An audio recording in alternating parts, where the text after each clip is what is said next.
नमो नमः। मैं महेश चंद्र आज आपके लिए लेकर आया हूँ 10 प्रश्न 10 मिनट में। पहला प्रश्न आपको दिखाई दे रहा होगा। मैं प्रश्न को पढ़ने से पूर्व आपसे कहना चाहूंगा कि आप या तो एक कॉपी पेन पकड़ लीजिएगा या कमेंट बॉक्स का प्रयोग कीजिएगा। जैसे ही मैं प्रश्न पढ़ूं, 4 विकल्प पढ़ूं, आपको 30 सेकंड दूंगा। 100-2 में से जो उचित लगे वो कमेंट बॉक्स में लिख सकते हैं।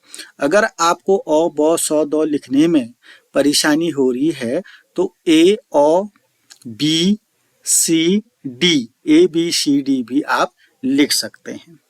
चलिए, समय को ध्यान में रखते हुए पहला प्रश्न है, पानीपत का प्रथम युद्ध कब हुआ?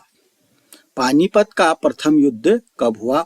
ऑप्शन अ 1191 ईस्वी में, ब 1526 ईस्वी में, स 1556 ईस्वी में, द 1761 ईस्वी में। 30 सेकंड का समय है। आप इसका उचित आंसर ABCD में दे सकते हैं और ब स द में भी दे सकते हैं। अगर आपका उत्तर 1191 है तो ए लिख सकते हैं। अगर आपका उत्तर 1526 है तो बी लिख सकते हैं। अगर आपका उत्तर 1556 है तो सी लिख सकते हैं। अगर आपका उत्तर 1761 है तो डी लिख सकते हैं। आइए, समय की समाप्ति होती है। इसका उत्तर है, पानीपत का प्रथम युद्ध कब हुआ? 1526 में हुआ था। बाबर और इब्राहिम लोदी के बीच हुआ था पानीपत का प्रथम युद्ध 1526। आप अपने उत्तर का मिलान कर लीजिएगा। अगर गलत है तो ईमानदारी के साथ गलती रहने दीजिएगा, लेकिन उसका अध्ययन कर लीजिएगा, समझ जाइएगा, ताकि आगे गलत ना हो। दूसरा प्रश्न है, गौतम बुद्ध ने पहला उपदेश कहाँ दिया था? अ बोध गया में, ब लुम्बिनी में, स सारनाथ में, द इंद्रप्रस्थ में। गौतम बुद्ध ने पहला उपदेश कहाँ दिया था? Option A Bodh Gaya, option B Lumbini, option C Sarnath, option D Indraprastha. समय की समाप्ति। इसका उत्तर है, गौतम बुद्ध ने पहला उपदेश कहाँ दिया था? सारनाथ में। इसका उत्तर है सारनाथ में।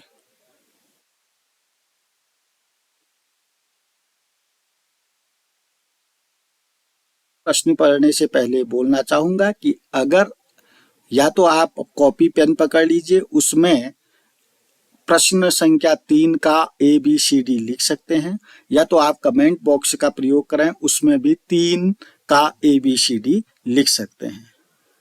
उत्तर कैसे देना है आप समझ गए होंगे। आइए देखते हैं। प्रश्न नंबर 3, 1 से 9 तक की गिनती का योग कितना होता है?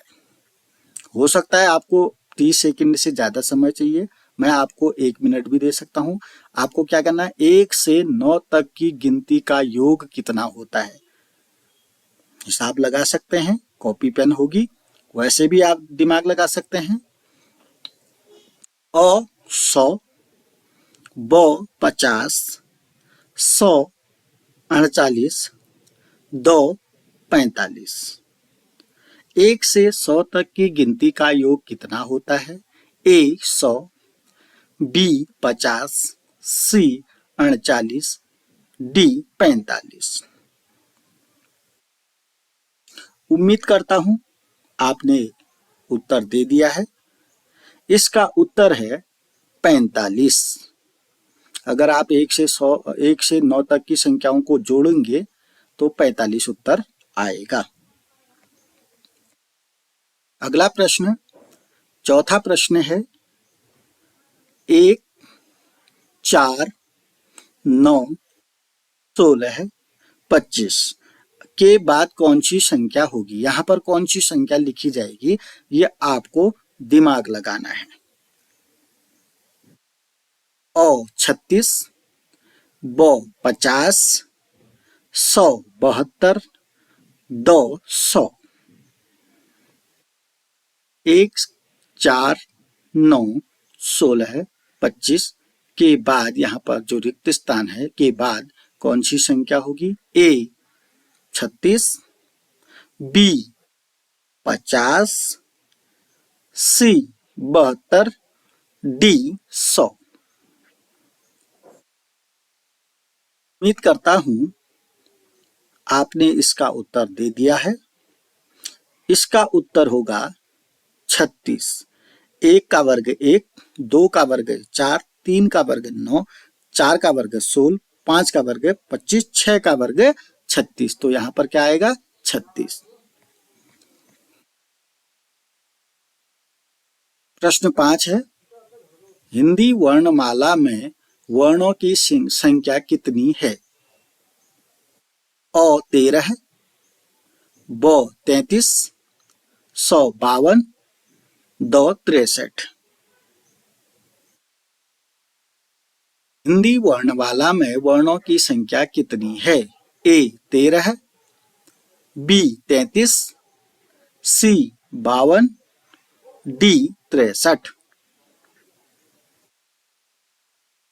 आप कॉपी या कमेंट बॉक्स में इसका उत्तर दे सकते हैं। 5 का ए, 5 का बी, 5 का सी, 5 का डी, जो भी आपको कम शब्दों में भी इसका उत्तर दे सकते हैं। ए बी सी डी लिख सकते हैं, लेकिन 5-6 सवाल है करके आपको बताना होगा। उम्मीद करता हूं आपने इसका उत्तर दे दिया है। हिंदी वर्णमाला में वर्णों की संख्या है 52। 52, सी 100। आइए अगला सवाल है, प्रश्न नंबर 6, यथाशक्ति में कौन सा समास है। अ तत्पुरुष समास, ब द्विगु समास, स अव्ययी भाव समास, द द्वंद्व समास। यथाशक्ति में कौन सा समास है। ए तत्पुरुष समास, बी द्विगु समास, सी अव्ययी भाव समास, डी द्वंद्व समास।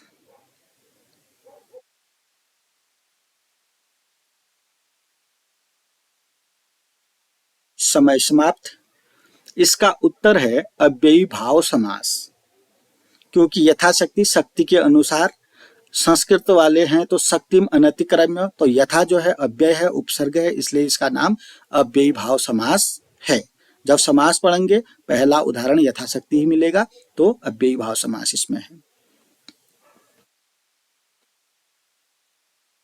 7वां प्रश्न है, कंप्यूटर को अन्य किस नाम से जानते हैं। अ कैलकुलेटर, ब मॉनिटर, स अनुवादक, द संगणक। प्रश्न नंबर 7, कंप्यूटर को अन्य किस नाम से जानते हैं। अगर आपका उत्तर कैलकुलेटर है तो ए कैलकुलेटर, बी है तो मॉनिटर, सी अनुवादक, डी संगणक। उत्तर दे सकते हैं कमेंट बॉक्स के माध्यम से भी उत्तर जरूर दें, या अपनी कॉपी में भी लिख सकते हैं। इसका उत्तर है कंप्यूटर को अन्य किस नाम से जानते हैं, यानी कि कंप्यूटर को हिंदी में संगणक कहते हैं। इसका उत्तर है द डी संगणक। अगला सवाल है 8वां सवाल, कंप्यूटर का जनक किसे कहते हैं। चार्ल्स बेबेज, ब चार्ल्स डार्विन, स चार्ल्स पंचम, द जॉर्ज मेंडल।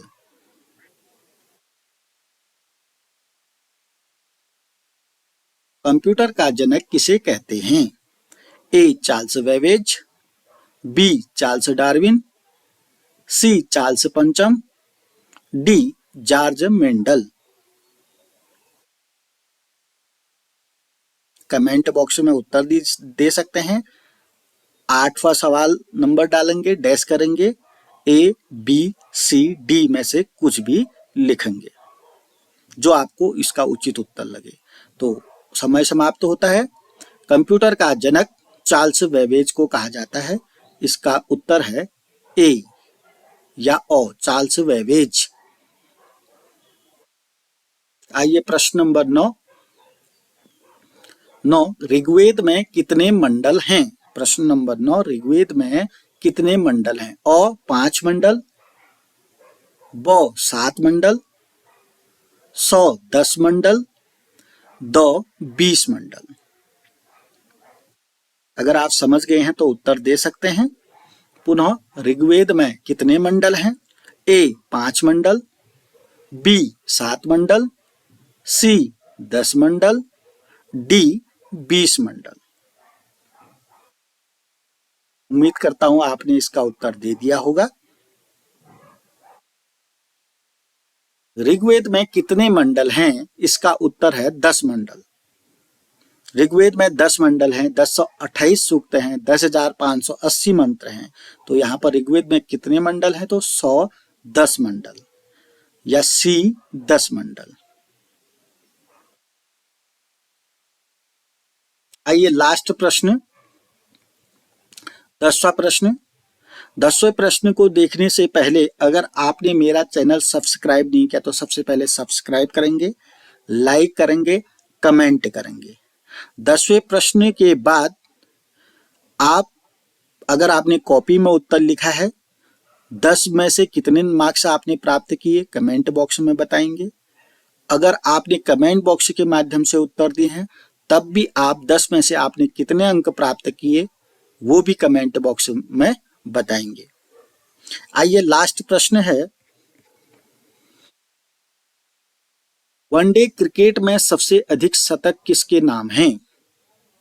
अ रोहित शर्मा, ब सौरव गांगुली, स Suresh Raina, the Virat Kohli. One day cricket में सबसे अधिक शतक किसके नाम हैं? ए रोहित शर्मा, बी सौरव गांगुली, सी सुरेश रैना, डी विराट कोहली।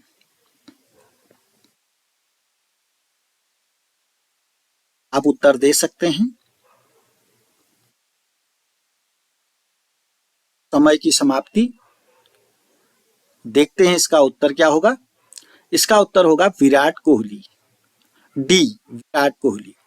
और इसके बारे में थोड़ा बताना चाहूंगा। आपने सचिन तेंदुलकर का नाम सुना होगा, विकल्प में वो नहीं है, इसलिए अगर सचिन तेंदुलकर होता तो वही इसके आंसर होता, सचिन तेंदुलकर ही आंसर होता। लेकिन वनडे क्रिकेट में विराट कोहली और सचिन तेंदुलकर के जो शतक हैं 49 हो चुके हैं, बराबर है, इसलिए हमने यहाँ विकल्प में सचिन तेंदुलकर का नाम नहीं लिखा गया। विराट कोहली और सचिन तेंदुलकर के जो वनडे क्रिकेट में शतक हैं 49 है, इसलिए इक्वल है।